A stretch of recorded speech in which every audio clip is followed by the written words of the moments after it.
Vriende, sit gerus. Ek kan natuurlik laat julle die hele tyd staan, dan gaan niemand in die slaap raak nie. Ons tema vanoggend is, maak die pad vir die Here gereed, maak sy paaie reguit. Ander skrifgedeelte sê, maak sy paaie gelyk. As ek na hierdie tema kyk vanoggend, klink dit vir my soos werk. Om pad gelyk te maak of reguit te maak is werk. Iemand gaan sweet, iemand gaan warm kry. Iemand gaan moet 'n kop laat sak en werk. In ons gemeente, omtrent 2 jaar terug, het hierdie hele gedeelte van die pad oorgedoen hierso. En ons het 'n hele paar Saterdae hard gewerk, saamgewerk met mense en uiteindelik 'n pad heel gemaak. En as ek so kyk, dink ek dis al amper weer tyd. Wanneer jy 'n pad reg maak, het ons een ding vinnig ook geleer, het 'n paar goed nodig. Het in die eerste plek mense nodig om die werk te doen. En dan het jy toerusting nodig. En aan die einde van die dag kos het jou 'n klomp geld. En daar sekere risiko's. En ons het 'n slegte risiko gehad met iemand wat letterlik tussen ons ingejaag het met 'n kar. Niemand is gelukkig beseer nie. Maar paaie is belangrik, want dis goed wat ons elke dag gebruik. Dit is iets waarop ek en jy in 'n rigting beweeg. Ons neem dit baie vanselfsprekend op hierdie stadium aan. Daar's mos 'n pad. Dan hoe die pad lyk natuurlik. Maar dan is daar 'n interessante ding, as dit kom by paaie en oorlog. Jy kan maar gaan kyk in die wêreldgeskiedenis. Baie keer was daar nie paaie op plekke nie. En dan moes daar 'n pad gebou word om te kan oorlog voer. Want ek bedoel, die wapentuig moet uitkom aan die voorste kant waar daar oorlog gemaak moet word. Daar is nodig vir mense, jy moet hulle ook daar kry. En natuurlik is dit natuurlik voedsel en alles wat hulle nodig het. Klere, al die goed wat benodig word om oorlog te gaan voer, moet aan die voorpunt kom. En as hy nie 'n pad is nie, moet jy pad bou. Want jy moet weer nuus gaan haal. Paaie speel 'n groot rol. En hoe reguit die paaie is en hoe meer gelyk die paaie is, hoe makliker gaan dit. Want 'n goeie pad beteken een ding, vooruitgaan. Daar is besig om beter dinge te gebeur. Iets het berigting, iets is op pad ergens heen. En as jy dit nie geweet het nie, dieselfde geld vir die koninkryk van God. Dieselfde geld daarvoor. Want die koninkryk kom. Die koninkryk is in ons midde. Die Here Jesus gaan kom. Ergens moet die pad gelyk gemaak word. En daar moet 'n padingenieur wees. Iemand moet dit wys hoe dit gedoen word. Iemand moet sê, maar so gaan ons maak. Dis die metode wat ons gaan bring. En ek en jy het in ons lewens 'n geestelike ingenieur nodig.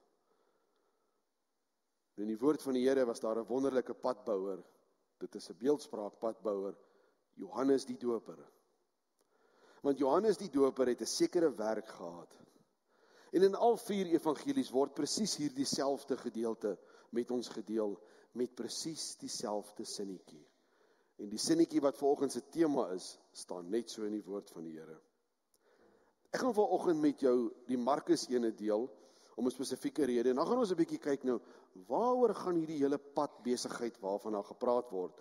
So kom ons lees saam Markus 1 vanaf vers 2. Die begin van die evangelie van Jesus Christus, die Seun van God. Soos daar in die profeet Jesaja geskryf staan, ek stuur vir my boodskapper voor jou uit, hy sal jou pad gereed maak. 'n Stem van iemand wat roep in die woestyn, maak die pad van die Here gereed, maak sy paaie reguit. So het Johannes gekom, hy het in die woestyn gedoop en 'n doop van bekering met die oog op die vergewing van sondes verkondig. Die hele landstreek van Judea en almal in Jerusalem het na hom gegaan en hulle is deur hom in die Jordaanrivier gedoop, terwyl hulle sondes bely het. Johannes het 'n kleed van kameelhaar gedra en met leergordel om sy heupe, en hy het sprinkane en wilde heuning geëet. Hy het gepreek en gesê, na my kom hy wat sterker as ek is. Ek is nie eers werd om te buig en sy riempies van sy sandale los te maak nie. Ek het julle met water gedoop, maar hy sal julle met die Heilige Gees doop. Ek wil iets vir jou deel, dis nie deel van die preek nie, dis verniet, jy hoef nie te betaal daarvoor nie. Hy skryf daar, ek kan nie sy riempies van sy sandale losmaak nie. Nou vir wat wil hy sy riempies gelos gemaak het? As jy mooi gaan dink, sy voete was, ja. Met ander woorde, Johannes sê sommer al hierso, ek is nie eens 'n diensknegt wat voete was werd om Jesus se skoene los te maak daarvoor nie. Dit is hoe nederig hy is, net so iets tussenin. Maar kom ons gaan verder. Kom ons kyk 'n bietjie na hierdie padingenieur van ons, Johannes die Doper. Wie en wat was hy? Wat maak hom so belangrik? Eerste plek is, hy is familie van Jesus. As jy mooi gaan lees, hy is Jesus se neef. So hulle is redelik naby familie aan mekaar. En as jy Lukas 1 vers 36 lees, dan sal jy nog 'n ding agterkom. Hy was 6 maande voor Jesus gebore. So 'n bietjie ouer as hy. Nog 'n interessante ding is, Johannes het nie 'n familienaam gekry nie. Al was sy pa se naam Sagaria, Johannes se naam was Johannes. En die engel wat na Sagaria toe gegaan het en vir hom gesê het, julle gaan 'n seun hê, het vir hom gesê, jy sal hierdie seun se naam Johannes doen. En dit beteken, God is genadig. Nou wil ek weet, is hier enige Johanne hier tussen ons? Daar's ene, nog iemand met die woord Johannes? Hannes? Hy behoort tussenin te wees, want Hannes word van Johannes afgerei. Johanna? Besef jy, elke keer wat jou naam gesê word, dan beteken dit, God is genadig. Ja, hoor nou, dink bietjie vir jouself en jy sit in die skool en iemand vra, wat is jou naam? En jy antwoord, God is genadig. Maar dis hoe diep dit is, ek is baie spyt, my naam is nie Johannes nie. Want ek is 'n tipe ou wat almal na alles wil doop. Maar, laat dit so wees. Maar dink jouself, en elke keer wanneer iemand jou naam uitspreek, Johan, Johannes, Johanri, wat dit ook al is, Johanna, dan word daar iets verklaar, God is genadig. As iemand jou roep, dan sê die persoon, God is genadig, kom hier. Dis diep, dis baie diep. Maar dis wat die Here wil hê. Hy wil hê die ou se naam moet iets vir almal beteken. Dit was sy identiteit. Elke keer as iemand hom geroep het, of sy naam aan iemand voorgestel het, dan sê hy, God is genadig. Terug by ons skrif, julle het gehoor van paaie wat gelyk gemaak gaan word. En kom ons begin, en daar's 'n paar dinge, ons vanoggend by hierdie Johannes, hierdie God is genadig man kan leer. Eerste punt wat ek wil na kyk is, God het altyd 'n plan. En dan wil ek vir jou so 'n bietjie 600 jaar teruggaan in die skrif. So 'n bietjie teruggaan hier by Jesaja. Ek weet nie of jy al gehoor het nie, daar's 'n boek met die naam van Jesaja, is in die Ou Testament. Jesaja was 'n profeet, en Jesaja het al 600 jaar voordat hierdie gebeurtenis geprofeteer. En hoor wat staan in Jesaja 40 vers 3.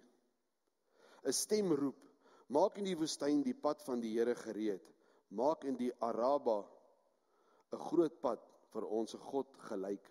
Araba beteken die Jordaanriviervallei. En wat interessant is, dis die gedeelte waar die Israeliete deurgetrek het uit Egipte uit. Elke dal moet opgevul word, en elke berg en elke heuwel moet wegsak. Hobbelrige plekke moet gelyk gegrond word, en rotsagtige terrein moet 'n vallei word. Die heerlikheid van die Here sal geopenbaar word. Alle mense sal dit gelyktydig sien, want die mond van die Here het gespreek. Is dit nie mooi nie? Ons begin by God het 'n plan. Nou, jy gaan iets sien vanoggend dat die Here dit nog groter maak as wat ons dit verstaan, want Sagaria en sy vrou Elisabeth, dis sy ouers, kon nie kinders hê nie. Was ook nie meer jong mense nie. En die Here stuur 'n engel na hulle toe, en hy sê, julle gaan 'n seun hê. God vat die onmoontlike situasie, waar niks sin maak nie, en hy sê, maar julle gaan 'n kind hê. En hierdie kind se naam moet wees, God is genadig. Wat beteken dit? Iets groots is op pad. Iets wat almal nie verstaan noodwendig nie. Iets is besig om te gebeur, want God is besig met iets groter as die normale. Iets gebeur wat ek en jy nie noodwendig sal verstaan nie. Want dis 'n uitspraak hierdie, wat in Jesaja gesê is, en in die 4 evangelies, iets is op pad. En God vat die onmoontlike, hy het 'n plan al van lankal af. Daar's iemand nodig, 'n verlosser, en iemand moet die pad vir hom gereed maak. So, dis baie oulik, en dis baie interessant om dit te sê vir mekaar, want dit staan nou hier, en ons is bly om te hoor daarvan, maar wat maak ons daarmee? Bring my by die volgende punt vanoggend is, bekering. Ek is nie 'n taalkundige nie, maar ek is nie onseker nie, bekering wil nie vir my lekker werk as 'n werkwoord nie, maar is iets wat jy moet werk. So ek het besluit vanoggend gaan ek die woord bekering 'n doenwoord noem. Is dit reg met julle? Ons gaan hom maar so vat van daar af. Om te bekeer is om iets te doen. Want Johannes sê die hele tyd, bekeer jou. Dis wat hy die hele tyd doen, hy is besig daarso om dit te doen. Hy is besig om mense sy reaksie ook te kyk. Nou gee jy vir my dadelik sê, nee, wag, jy weet, jy verstaan nou nie so lekker nie. Ek is al jare in die kerk. Ek ken die Here. Bekering is nie deel van my pakket nie. Ek gaan nie daarmee sukkel nie. Ek bedoel, ek is gedoop, ek het geloofsbelijdenis afgelê, en die van ons wat getrou het dit ook in die kerk gedoen. Ek wil jy die 3 hoogtepunte gedoen. Jou pad is geteer hemel toe. Jy het nie nodig om paaie te bou nie. Is dit nie waar nie? So ons redeneer. So bekering is vir mense wat goddeloos is. Of miskien die persoon wat langs jou sit. Kyk 'n bietjie vir daai persoon langs jou. Ja, kyk 'n bietjie, wie sit langs jou? Miskien het daai persoon bekering nodig. Ek sien die mans, die getroude pare kyk mekaar net so. Maar miskien het jy dit nie nodig nie, want jy's mos daar. Ek het 'n vraag vir jou vanoggend. Is jy wedergebore? Dankie oom. Is dit deel van jou lewe? Verstaan jy wat dit is? Ek wil nog verder gaan. As ek en jy hier vanoggend uit mekaar uitgaan, en dit gebeur om watter rede ook al, dat jy jou laaste asem uitblaas, waar gaan jy heen? Is jy seker? Weet jy? Want die meeste mense twyfel. Ek het al selfs in ons Bybelstudiegroepe vir mense dit gevra, en ek dink dit vir jou 3 jaar terug gesê, is jy seker waar jy gaan opeindig? En dan sê mense vir my, ag, ek try maar. Regtig, dis hulle woorde. Ek kyk maar hoe dit gaan uitspeel. Ek gee bietjie tiende, kom bietjie kerk toe, ek lees my Bybel. Miskien is ek dalk gelukkig, dalk werk dit vir my uit. My vriend, my vraag aan jou is vanoggend, en as dit alles wat jy hoor is jy seker? Is jy doodseker? Weet jy, waar gaan jy heen? Weet jy wat gaan met jou gebeur as jy vandag nie meer hier is, jou laaste asem uitblaas? Dis hoe ernstig dit is. Of probeer jy maar net en kyk wat is die beste.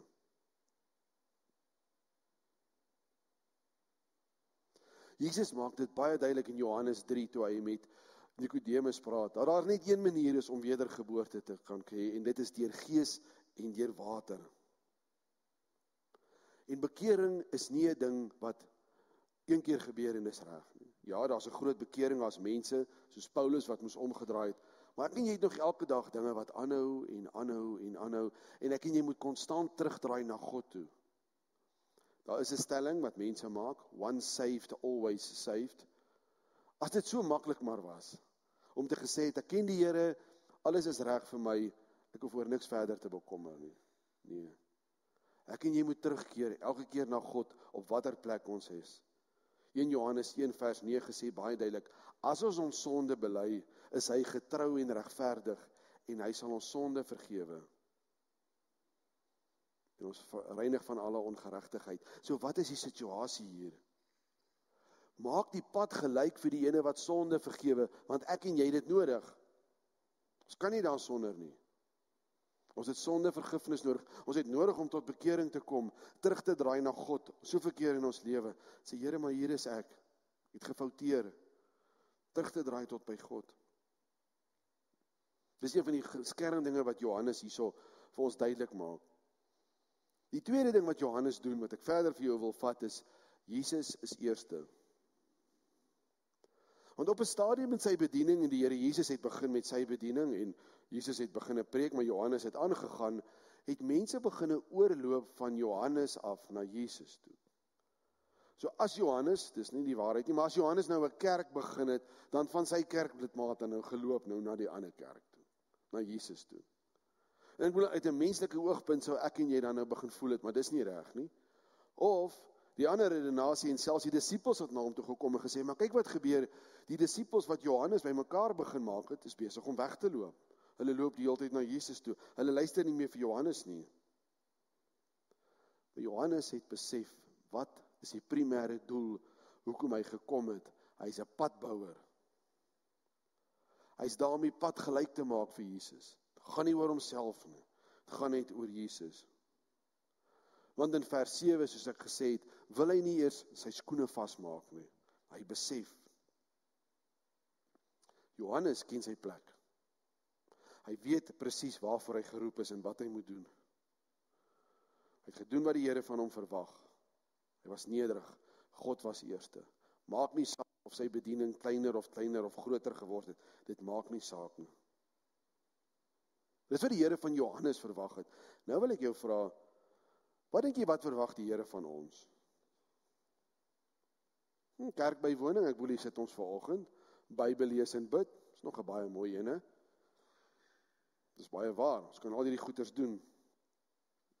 Maar net soos Johannes, het ek en jy ook 'n verantwoordelikheid, 'n groter verantwoordelikheid, om pad reguit te maak, om pad gelyk te maak.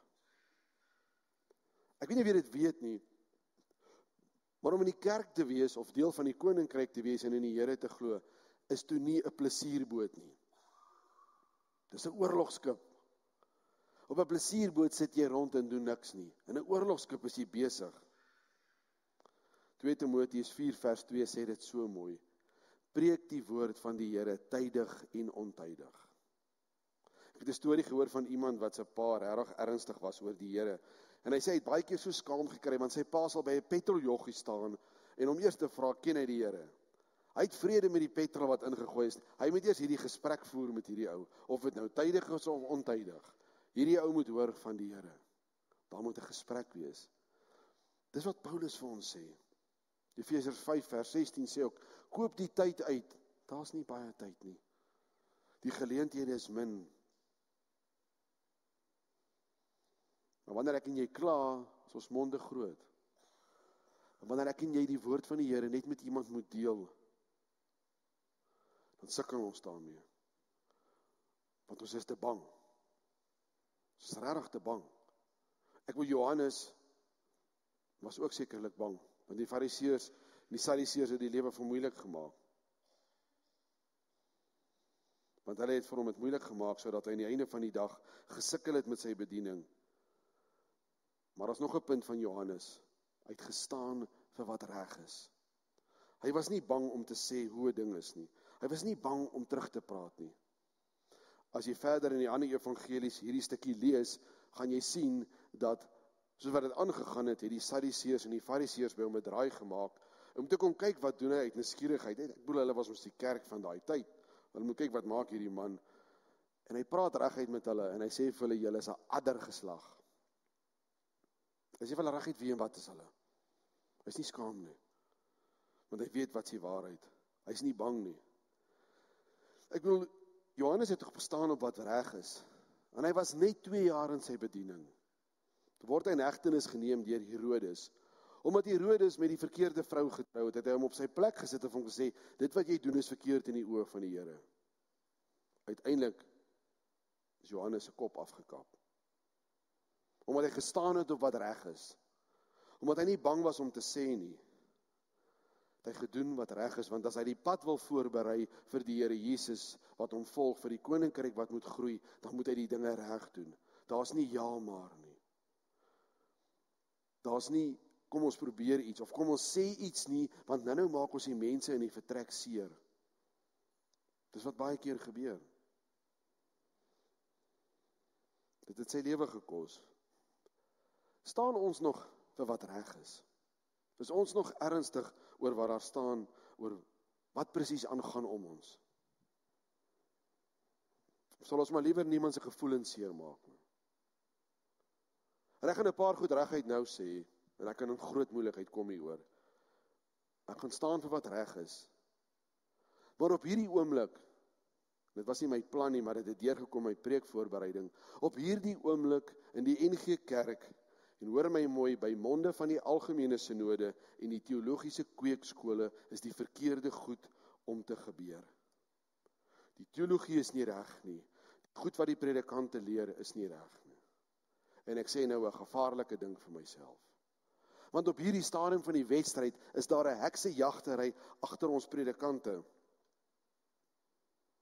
Hulle klaar die predikante nou aan as kerkskeerders, wat die waarheid praat, en dit dank hulle af. Ek kan vir jou al die inligting gee as jy dit wil hê op hierdie stadium. Dis hoe vinnig dit is, dit kan jou 'n week vat as predikant, hulle vat jou legitimasie weg. Want dit wat reg was, wat die predikante gepreek het, die woord van die Here, is nou nie meer reg nie. Dis die realiteit waarin ons sit. Dis nie meer iets wat daar ver gebeur nie, dis 'n ding wat nou gebeur.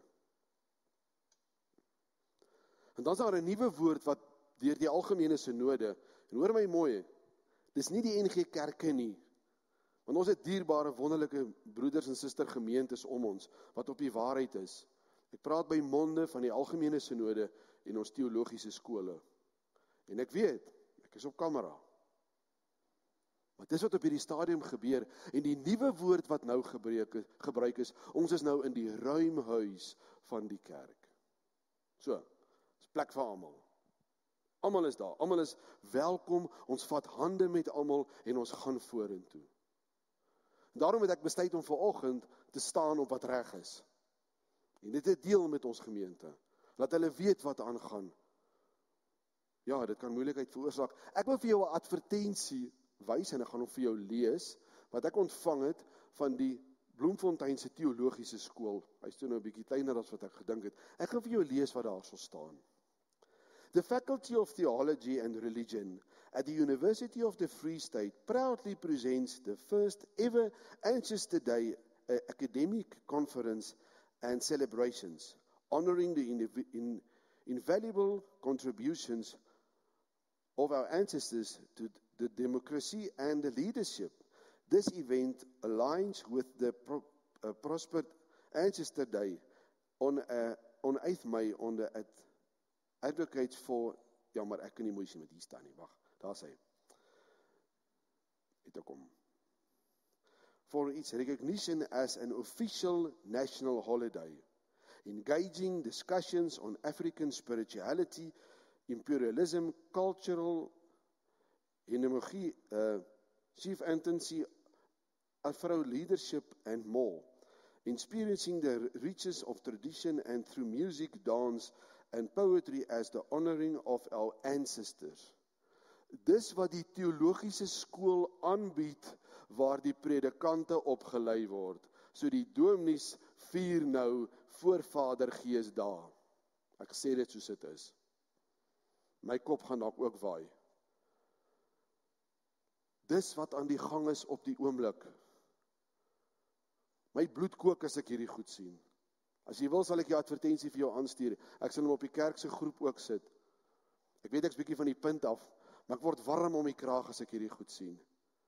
Maar dis die waarheid wat ons moet begin deel met mense. Dis waarin ons op pad is met hierdie mense. En dis skokkend. Maar ons kan nie. Ons kan nie so voortgaan nie. En net soos Johannes die Doper gesê het, maar kom ons staan vir wat reg is, dan staan ek vir wat reg is. Ek kan 'n groot moeilikheid kom oor vanoggend, maar dan laat dit so wees. Want ons is veronderstel om saam met die Heilige Gees die pad gelyk te maak vir die koninkryk. Ja, dankie Johan. Want Jesus kom, jy kan maak wat jy wil, hy gaan opdaag. En ek en jy gaan moet kies, wat is die waarheid? En ek en jy gaan kies, en ons gaan moet vir die Here bid en sê, gee vir ons leiding vir die pad vorentoe. Want dis die grootste bekommer wat ons het. Maar die waarheid moet uit. Dis een ding wat ek vir jou kan stuur. Ek sê vir jou nog 'n paar dinge kan met jou deel, maar dit gaan jou heeltemal ontstel vanoggend. En dis nie aanvaarbaar nie.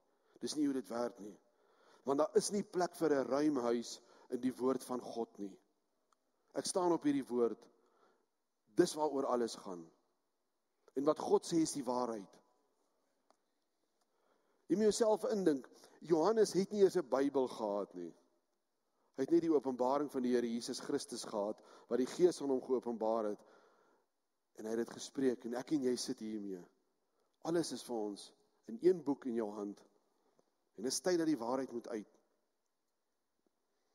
Ons saamvat, Johannes het 'n spesifieke roeping gehad, om paaie gelyk te maak. En ek en jy kan besluit, maar weet jy, dis daardie ou se werk. Dis daardie ou se werk wat vir mense moet sê, bekeer. Dis daardie ou se werk wat die waarheid moet praat. Wel, ek het vanoggend die waarheid hier gepraat wat hier staan. Maar die werk is ons sinne. Dis nie die predikante nie, of die pastore wat die werk moet doen nie. Elkeen van ons, want dit word so duidelik in die woord vir ons gesê. En dis waar, dit gaan nie maklik wees nie. En letterlik in ons skrifgedeelte vanoggend het iemand se kop gewaai, want hy bly staan op wat reg is. En dis wat gaan gebeur. Dis so moeilik het gaan wees. Maar ek en jy is medewerkers in die koninkryk.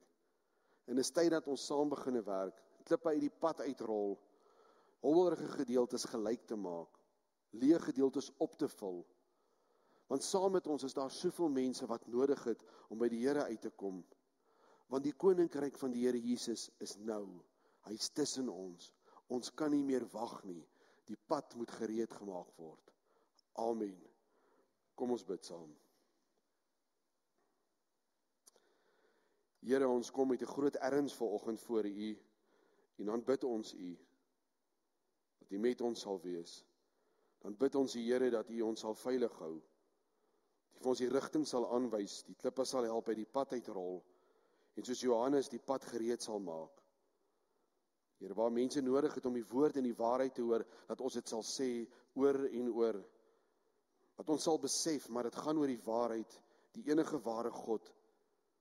Daar is net een waarheid en dis U waarheid.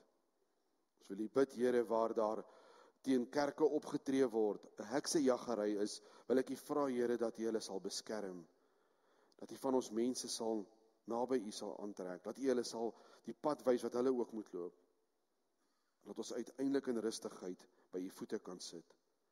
Ons dank U, Here, vir hierdie dag. Ons dank U vir die voorreg wat ons het om by ons God te kan wees, geleenthede te kan hê. En ons gebed vanoggend is, Heilige Gees, lei ons, geef ons die woorde wat ons moet sê wanneer ons die waarheid moet praat. Laat ons nie sal bang wees nie, maar dat ons sal uit die woord uit net sal sê wat U wil hê. Amen.